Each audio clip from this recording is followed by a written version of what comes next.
So this is a very monumental edition of the Kojima Productions Report.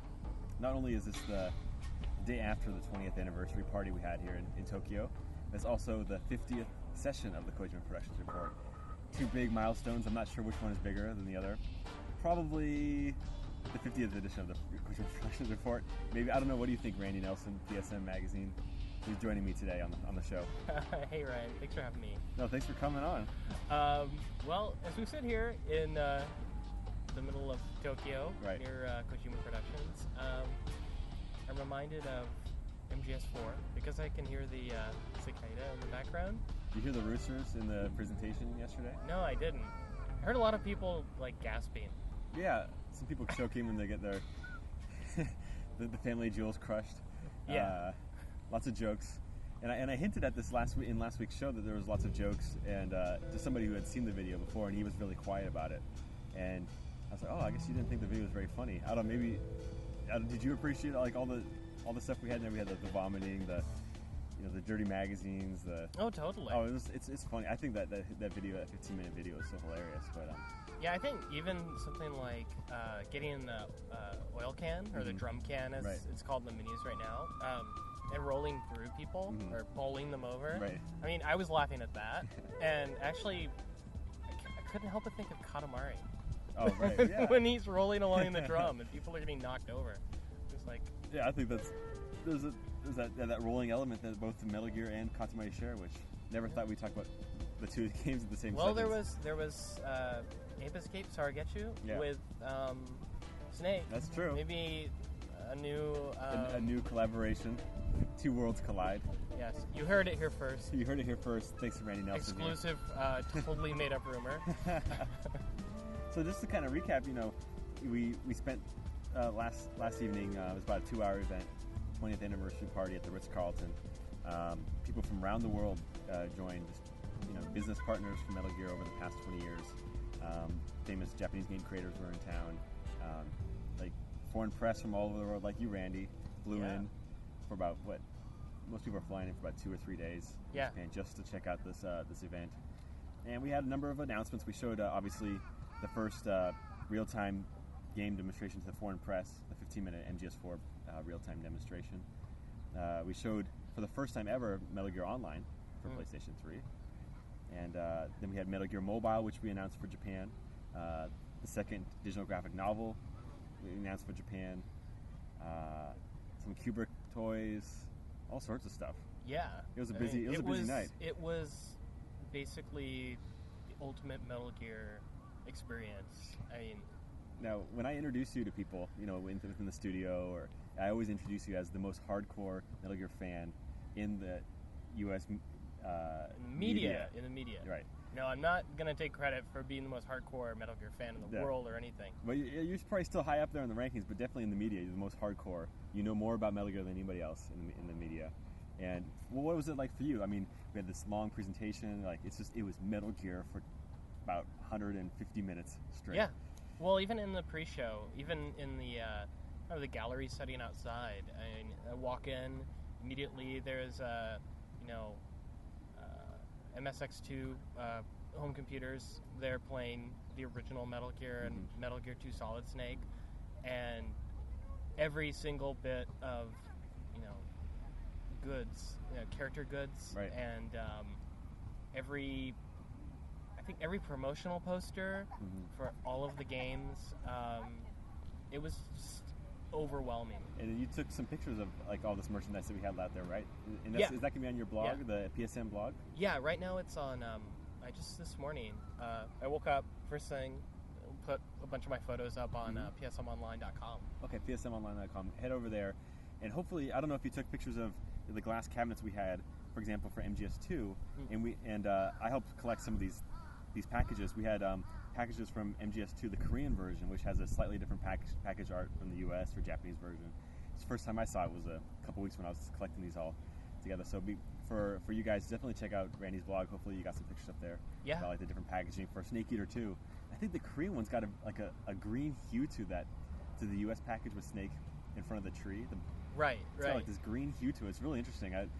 And some of the promotional posters too were really odd. Like There's one, I think it's for Snake Eater or MGS2 with, I have to go back and look at my photos, but it's basically like a photograph of two people, and there's a woman holding a baby up.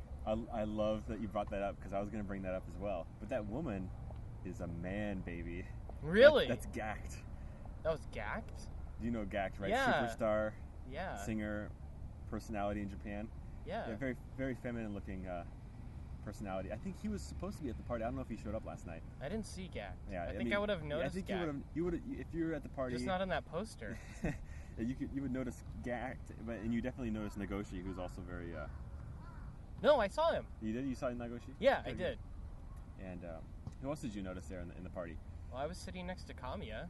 Cool. Yeah, Kamiya, Okami, Resident Evil 2. Yeah, like I mean that's what this event was like. I mean, everything I said, and then you're there sitting next to someone like Kamiya, who's responsible for some of the greatest games of the past couple of hardware generations, or of ever. Right. I mean, Okami. I mean, that's a classic, and I know that Kojima-san is a big fan of that game. Right. Yeah, definitely. And Inaba's sitting right next to him, the two guys from Seeds. Our buddy Suda51 was there. Saw Nomura from Square Enix. So yeah, it was everyone. It was the who's who, the gala event. Yeah, just wanted to talk a little bit about like your impressions of, obviously of the 15-minute gameplay demo, which everybody can see.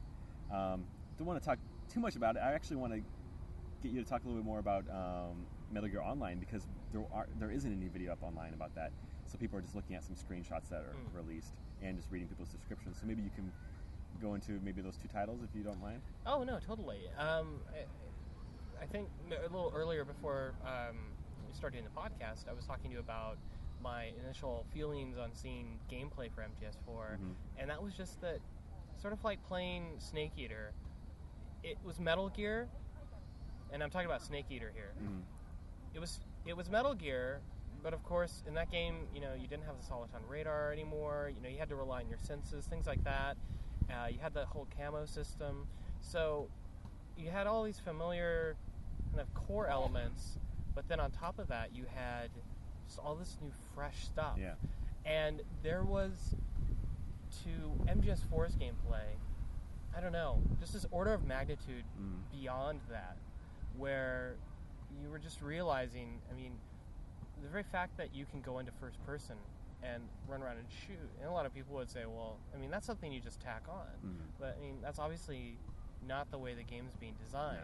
Because as we've talked about, you don't know if you're camouflaged. You don't know how well you're camouflaged or not if you're in first person. So you're taking a risk if you go into first person. If you're going to play the game from beginning to end in first person, I mean, that's going to be definitely a challenge, almost like going through the game without killing anybody. Right. It's definitely something that like the hardcore going to definitely approach, but as you mentioned, probably not the best way if you don't want to get captured or get caught. So. But it was kind of proof positive. A lot of things that Mr. Kojima has been talking about in interviews ever since the game was first announced. That this idea of a dynamic battlefield and the idea of hiding in plain sight. A lot of people would say, well, that just means the Octocam.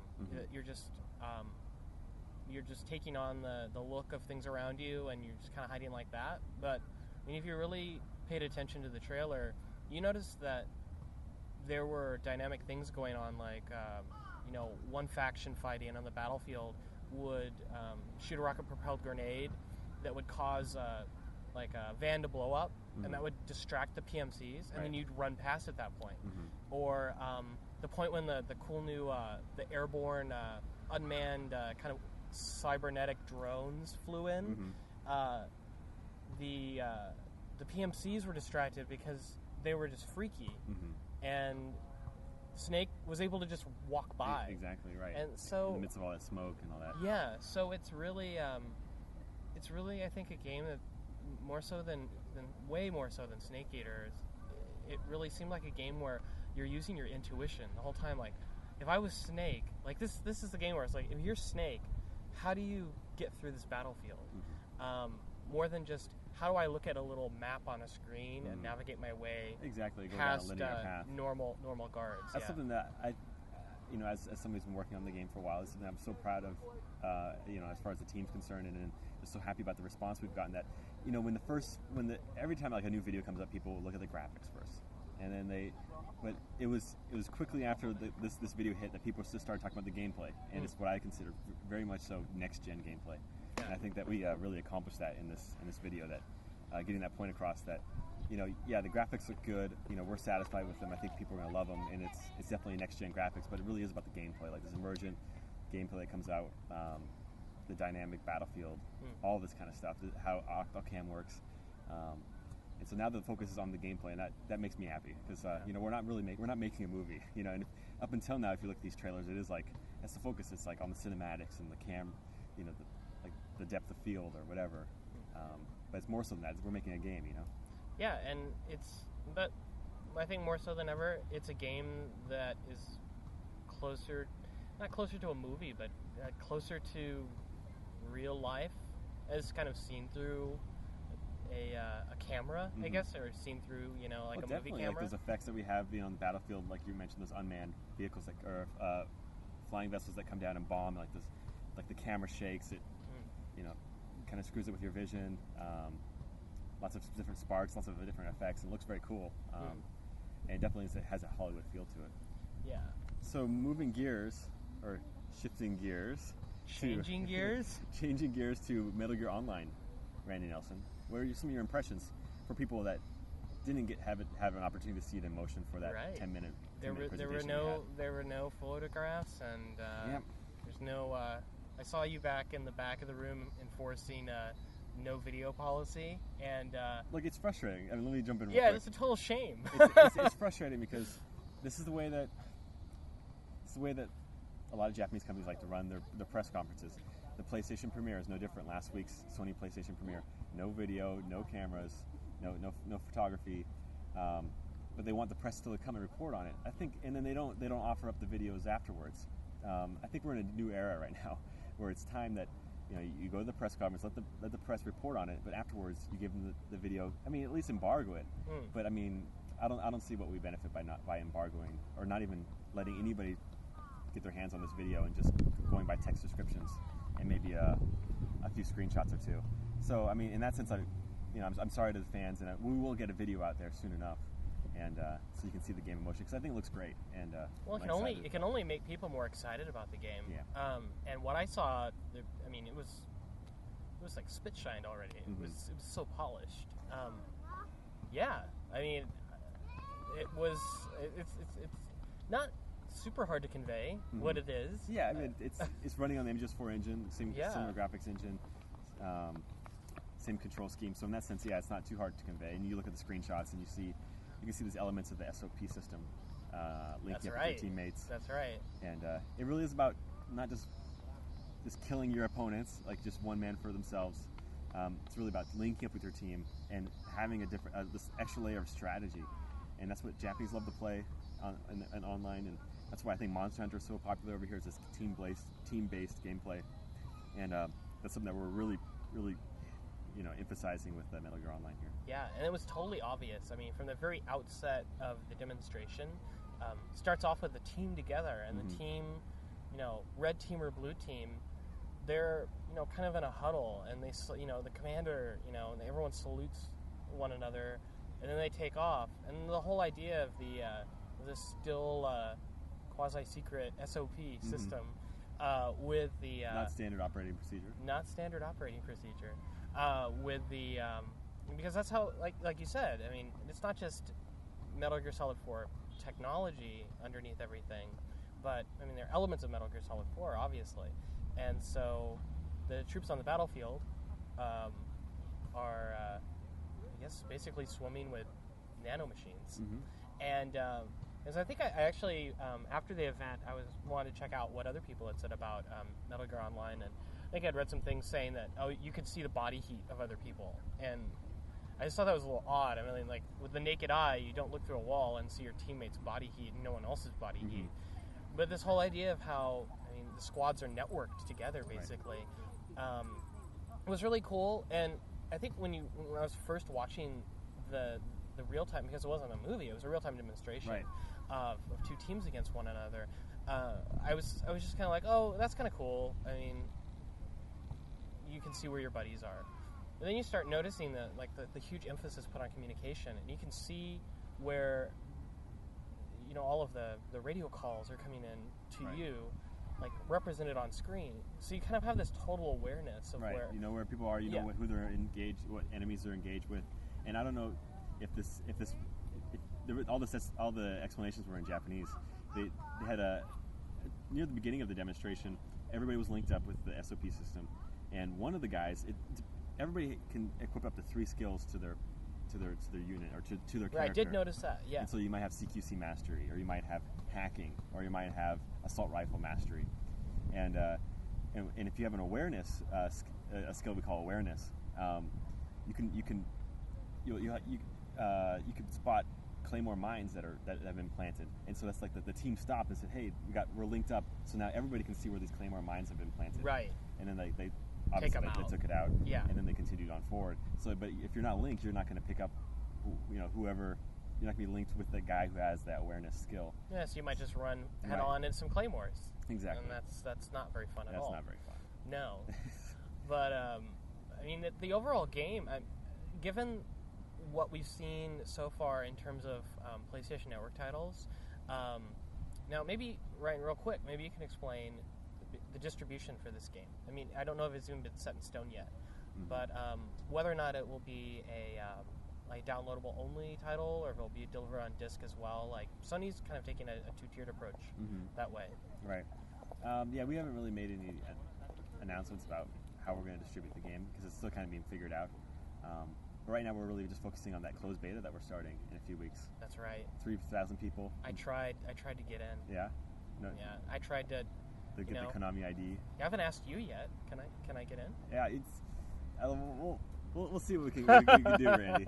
It's gonna be tough though, because this is another thing that I think the guys at Bungie, I don't know if they learned a lesson or not. I think they probably expected video of the beta to go online eventually. People blocking out their username, their Microsoft right IDs, and I think that the team has a very kind of innocent approach to this closed beta too. That all 3,000 people are going to respect the wishes of the team not to upload any video or screens of the game, and I don't think that's a very realistic approach. No, then don't. Yeah, I mean, even within Japan, it's a little risky. Yeah, the Japanese I think they'll probably follow. Most of them will probably follow the rules, but you definitely out of 3,000, you will have a few unruly characters that are going to upload videos. So that's another thing that I'm kind of bringing to the team. Where, hey guys.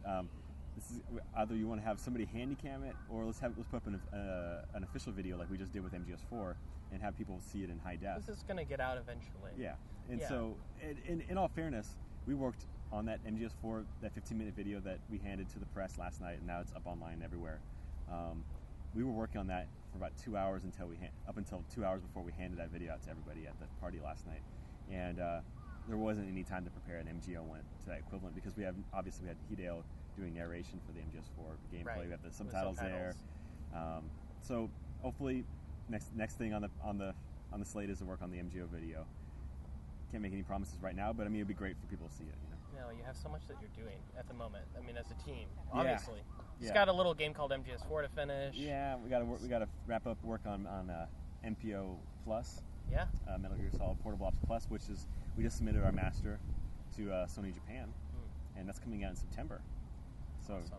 Yeah, it's gonna come out on the same day as the new PSP, I believe, around the same time. The PlayStation Slim Portable. Yeah, Slim Portable. Is that the official title? I don't know. I'm basically letting PSM's readers decide on their own acronym. Oh, cool. It's either the PSPS or the PSSP.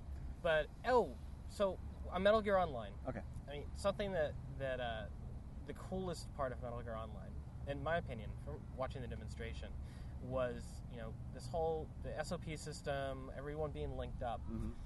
There's the bit where there's a demonstration of capturing one of the enemy team and hacking in.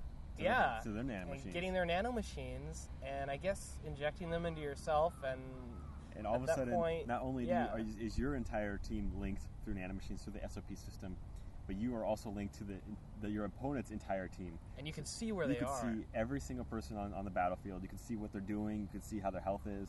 You can see what kind of skills they've got equipped. Yeah, it really... That was amazing. But it makes it...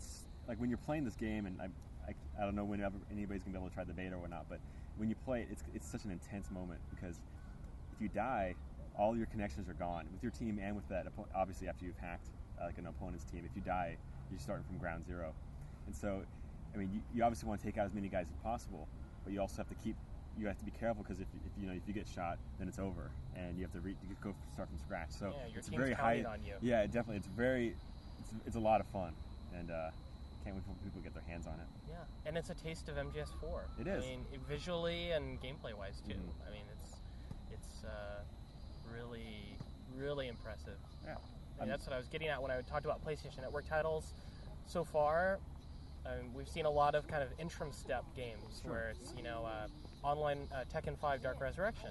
No, I'm not, disparaging the game. It's great. Mm-hmm. But certainly it's just kind of a stopgap until Sure. Tekken 6 comes out. Right. But in the case of MGO, you can tell that this is a game that's been designed as a standalone game from the ground up, Mm-hmm. which is like really impressive. Yeah, and as you said, this is a taste of MGS4, and the game itself too. We're gonna have environments that we're taking from MGS4. Characters are gonna be appearing. MGS4 characters are gonna appear in MGO. It's very cool. So moving gears again. Yeah. To the next thing I wanted to maybe talk about a little bit about was our announcement of the digital graphic novel 2, at least in Japan, Right. which focuses on the IDW comic of Metal Gear Solid 2: Sons of Liberty, obviously illustrated by Ashley Wood. Right. But it's a little bit different from the actual game itself, the PS2 game, where the story's not told from the perspective of Raiden, but it's actually from the perspective of Solid Snake, and that's how we want to get this game out as soon as possible, so people can relive that story of MGS2 and get ready for MGS4, because we have all these returning characters from MGS2 and Right. stuff like that. So. Yeah, and I kind of picked up on that too, that it was almost Snake's story about Raiden. Yeah. And obviously everyone's really, really intrigued by how Raiden could be so cool or so integral to MGS4. Mm-hmm. So, I mean, I know we've talked about a lot of stuff off the air about Raiden and exactly who and what he is in the Metal Gear universe, Mm-hmm. and what exactly went on in MGS2. But I mean, we've seen things in MGS4 so far. I mean, let alone like the bit where Meryl and the Foxhound Squad are all falling ill to the activation of the nanomachines in their bodies, Right. and you have this one guy who's not affected at all. Mm-hmm. And if you listen to his voice and you look at the hair coming out from under his like ski mask, you see it's Raiden. And you're like, wait a second, this guy's not wearing this totally futuristic cybernetic armor. Like, what's going on there? And what's going on? I don't know. But I mean, I was impressed because you noticed the guy's blonde hair coming out of the sneaking suit after your first viewing of the trailer, which is pretty impressive. Yeah, he couldn't. I mean, you try to hide it with the sneaking suit mask, Right. and with the sunglass, the mirror shades, and everything. But no, I saw right through it. Maybe Octocam just doesn't work on me. Yeah, it might not. I don't know. Like we're here in the park in Roppongi by where the event was last night, Right. and I see Snake right over there. I Yeah, mean, the the thing guy gets can't past sneak you, up on me. except for the new location that we revealed in the E3 That's trailer. right. That's right. I'm still punching myself over that. The fact that Vamp and Raiden are fighting not in the Middle East, but Ryan, where are they? South America. They're in South America. Look at the architecture. If you look at the second part of the trailer, I can't be alone in this. No, it's funny. I checked the response online. Nobody noticed it. No one picked up on it. I maybe a few guys, but I mean, Yeah, it didn't become a mainstream topic. That's for sure. yeah. There's definitely some like colonial like architecture there, like totally different like sloping roofs and everything. Our 3D environment team, our stage building team, is crying at the news that nobody picked up the fact that that the Vamp and Raiden scene was set in a totally new location. But still, if you look back at that trailer, and you probably remember, we didn't take any far away shots. No, it's very close. It's very well, close. Very close. It wasn't American action movie close, which is something I don't like, where you get a close up of someone's fisting in you mean someone's like face. Batman Begins? Yeah. So that's like right up into your face, all those battles. But yeah, there wasn't any panned out shots of Vamp and Raiden fighting in the streets. And I think you would have picked right away. Picked up, Yeah. And that and the fact that the game just really is, it's not a super saturated game. I mean, it's very gritty. And so, kind of a muted color palette, and in a way similar looking to the environments we've seen before. So that's my defense. It's a good one too. Yeah. So I got two more things I want to talk about, Randy, before we close out. And that's one announcement we had as far as the Japanese voice acting is concerned in MGS4 last night. The big announcement that, well, number one, that Eva is returning to the Metal Gear universe in Metal Gear Solid 4, looking a little older than we last saw her. Oh, well, as well she should. It's no longer the 1960s. No, not anymore. And so she's aged a little bit, and she's also being voiced by a very famous singer in Japan named Natsuki Mari. And a lot of people were very excited to see that. Yeah, she had a special video message. She did, yeah. She's on tour. She couldn't make it to the event, so she left a video message. It was very nice of her. And so, yeah, what do you think of the new model? Hey, Eva's back, man. Yeah, I mean, the fact that, at first, like you were saying, the entire event presented in Japanese.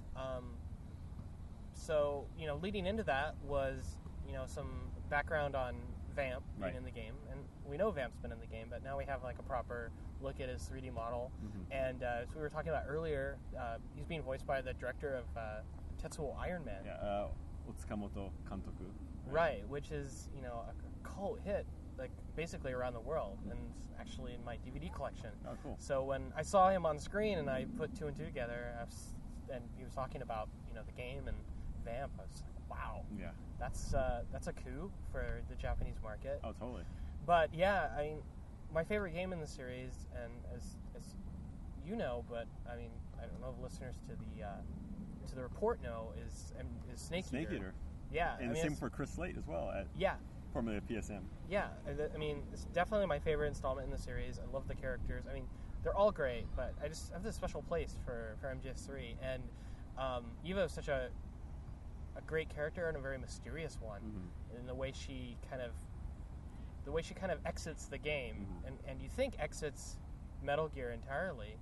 Now she's back, and in the article I wrote for PSM after the event, I told our readers, basically, if you're not convinced that Kojima-san is serious when he says he's going to wrap up this Snake or Big Boss and the Sons of Big Boss story, I mean, this is the best indication yet, is that they're bringing back someone who's basically could be, a grandmother or a mother to some of these characters. So that was very exciting. Yeah, he even reiterated last night in his closing speech to the party that this is the last chapter of Solid Snake, and he says that he's not sure if he's going to make another Metal Gear game, but he says that Metal Gear is everybody's title, so he's willing to kind of hand it off. This is not the end. We're celebrating, the future of Metal Gear as well. But yeah, going back to this Eva announcement, it's just seeing her character model for the first time as she's aged. I mean, I think it's a good representation of what she would look like as an elderly lady. She's still very beautiful, and it'd be interesting to see whose side she's on this time. Yeah, definitely. I mean, the very fact that she's going to be interacting with,